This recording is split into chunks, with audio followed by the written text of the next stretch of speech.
बौखलाए मंगरू चाचा ने कर दिया एक और बड़ा कांड। बाबा की कुर्सी खिसकने का कर दिया ऐलान। मंच पर भिड़ गए बाबा और मंगरू चाचा। लोकसभा चुनाव से पहले यूपी की सियासत में बदलाव का मंगरू चाचा का वचन। बाबा ने दे डाली सलाह, पहले बचाओ अपनी पार्टी अगर दम। शाह के इशारे पर बड़ा उछल रहे थे मंगरू चाचा।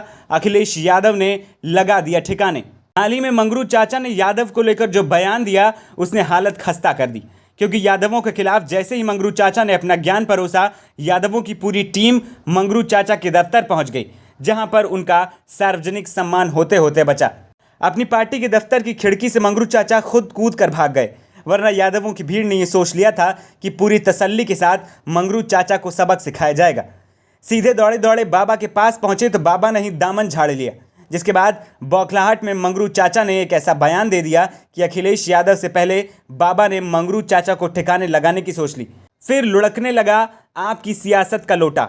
मंगरू चाचा फिर से बदलने को तैयार हैं और अब बाबा की कुर्सी छीन लेने का ऐलान कर दिया है। वैसे तो ताजा समीकरण बन रहे हैं, वो बताने के लिए काफी हैं कि लोकसभा चुनाव में बीजेपी की हालत खस्ता होने जा रही है। एक एक सीट की जीत छोड़िए, जमानत बचाना मुश्किल हो जाएगा। लेकिन मौका देखते ही इसका क्रेडिट खुद लेने के लिए मंगरू चाचा ने बाबा के खिलाफ बयान दे डाला है। राजू बने कार्यक्रम में बाबा के फिर से मुख्यमंत्री न बनने का ऐलान कर दिया है। राजभर ने कहा है कि अब उनको किसी पटेल, मौर्य, चौहान, निषाद, बिंद या राजभर को सीएम बनाना पड़ेगा, तभी वो सरकार में आ सकते हैं, वरना अब वो सरकार में नहीं आ सकते हैं। बस जैसे ही मंगरू चाचा का बड़बोलापन सामने आया, वैसे ही बाबा ने क्लास लगा दी। सबसे पहले शिवपाल सिंह यादव को फोन घुमाया और सदन में दी गई सलाह पर धन्यवाद दिया, जिसमें इस लुढ़कते लोटे को खुलकर बताया गया था कि अगर मंत्री नहीं बनाया तो फिर से सपा के साथ आ जाएगा।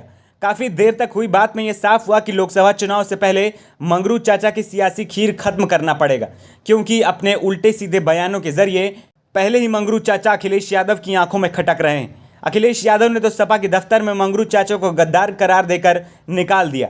जब मंगरू चाचा ने यादवों के बारे में टिप्पणी की तो अखिलेश के साथ साथ शिवपाल सिंह यादव का भी पारा चढ़ गया और शिवपाल ने पहले ही हद में रहने की हिदायत दे दी। लेकिन जब बाबा ने भी हाथ पीछे खींचे तो मंगरू चाचा इस कदर बौखला गए कि बाबा की कुर्सी छीनने का ऐलान कर दिया। यह बौखलाहट जरूरी भी है। दरअसल जब शाह ने राजभर को एनडीए में एंट्री दिलवाई तो राजभर ने मंत्री पद की शर्त रखी थी।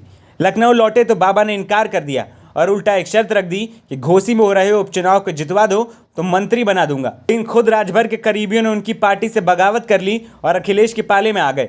वहीं मंगरू चाचा की साजिश खुल गई। कुल मिलाकर मंगरू चाचा को सियासत में कोई पूछ नहीं रहा है। इसी बौखलाहट में वो हाथ पांव मारे जा रहे हैं।